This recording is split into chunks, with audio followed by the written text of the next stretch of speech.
Welkom by ons leereenheid oor aansoekbemarkingsdoelwitte in 'n digitale konteks. Ontdek hoe 'n strategiese benadering aanlyn platforms gebruik om jou doelwitte te bereik.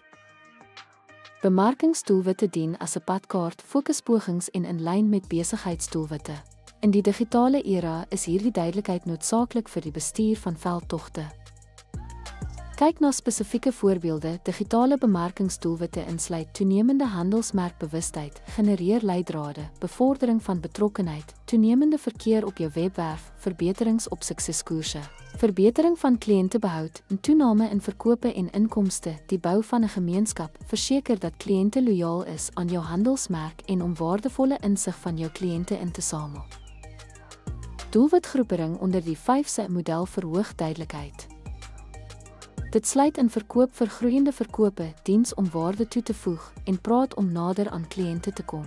Die oorblywendes sluit in spaar om koste te besnoei en sisle om die handelsmerk aanlyn uit te brei. Elke strategie fokus op die maksimalisering van digitale gereedskap vir besigheidsverbetering.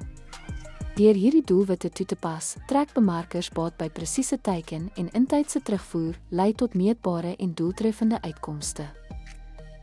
Hierdie strategiese benadering ondersteun nie net besigheidssukses nie, maar ook belyn bemarkingspogings met digitale neigings en ontwikkelende verbruikersgedrag. Dankie vir die deelname aan hierdie sessie.